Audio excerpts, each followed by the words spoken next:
como é que a pior maldade do mundo pode nascer não do ódio, mas da simples falta de pensamento. A gente vai seguir a jornada de uma ideia que é, no mínimo, chocante. Uma ideia que começa com a captura de um oficial nazista lá em Buenos Aires e termina na história de uma datilógrafa solitária aqui no Rio de Janeiro. Pois é, a conexão parece absurda, né? De um lado, um dos arquitetos de um genocídio. Do outro, uma figura totalmente anônima, inofensiva.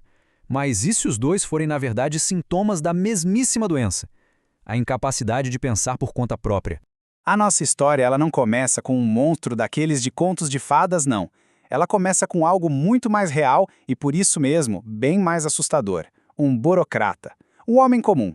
Olha só, no início dos anos 60, o mundo inteiro parou para assistir a um julgamento que entrou para a história. Adolf Eichmann, um dos cérebros por trás do Holocausto, finalmente estava no banco dos réus. E isso forçou toda uma geração a encarar de frente as engrenagens daquela máquina de extermínio. A filósofa Hannah Arendt, que estava cobrindo o julgamento, foi para lá esperando encontrar um monstro, a encarnação do mal. Só que o que ela viu foi ainda mais perturbador.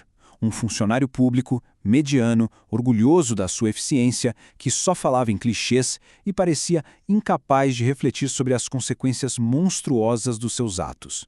E essa observação, essa percepção tão perturbadora, levou a Arendt a criar um termo que mudaria para sempre o jeito como a gente entende a maldade e principalmente as suas origens. A ideia é assustadora, justamente porque ela é simples. Os maiores males não são necessariamente cometidos por fanáticos ou sádicos, mas sim por pessoas comuns, pessoas que simplesmente abrem mão da sua capacidade de pensar, que entregam a própria consciência para um sistema, para uma ordem, para uma ideologia. Então, o ponto crucial é exatamente este.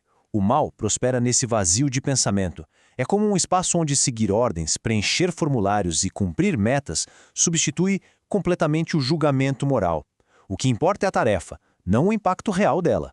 Só que essa ideia não ficou presa lá num tribunal de 1961. De jeito nenhum. Ela viajou no tempo e no espaço e encontrou um eco muito poderoso num país que também estava lidando com a violência do sistema, com a desumanização.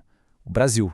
E aqui é muito importante fazer uma distinção, ok? O mal banal não é aquele prazer sádico na crueldade. É a ausência de pensamento que permite que a crueldade vire rotina, que vire só mais uma tarefa a ser executada. É a diferença entre o monstro que gosta de destruir e o funcionário que só carimba o papel que autoriza a destruição.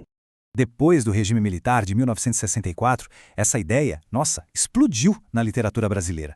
Autores como Rubem Fonseca e Itamar Vieira Júnior começaram a explorar a violência urbana, a violência social, como um sintoma dessa falta de reflexão.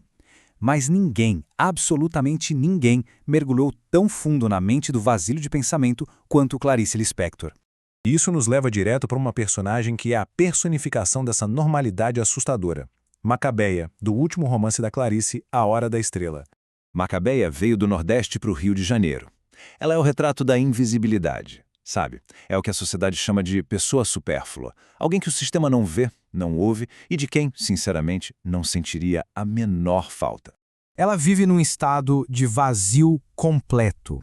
Ela fica repetindo slogans de rádio que ela nem entende. É o vazio de pensamento da Hannah Arendt em pessoa. Só que não num oficial nazista, mas numa datilógrafa. Ela não reflete sobre a vida, ela só existe, só absorve o mundo passivamente.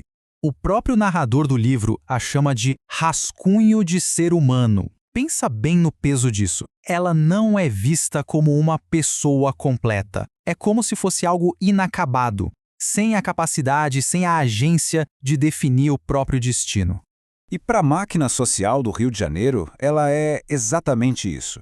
Um parafuso dispensável. Uma peça que, se quebrar, é só trocar por outra igual. Anônima, funcional e, no fim das contas, totalmente insignificante.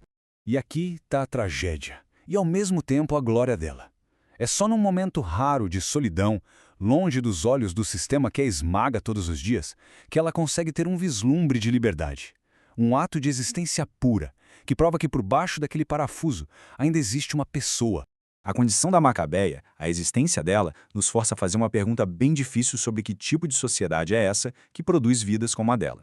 E se a existência de gente como a Macabeia não for um acidente? Sabe, uma falha no sistema? E se for o sistema funcionando perfeitamente? A ideia é que essa desumanização não é uma crise, é um projeto. Uma sociedade que, para poder prosperar, precisa ativamente criar e manter esses parafusos dispensáveis. A literatura nos força a olhar para Macabeia. E ao fazer isso, ela nos obriga a pensar. Ela luta contra o esquecimento, contra essa normalização que permite que o mal se torne banal, que a injustiça vire rotina. A arte, no fim, é o grande antídoto para o vazio de pensamento. E a questão que fica é: no nosso dia a dia, quantas vezes a gente também escolhe não pensar?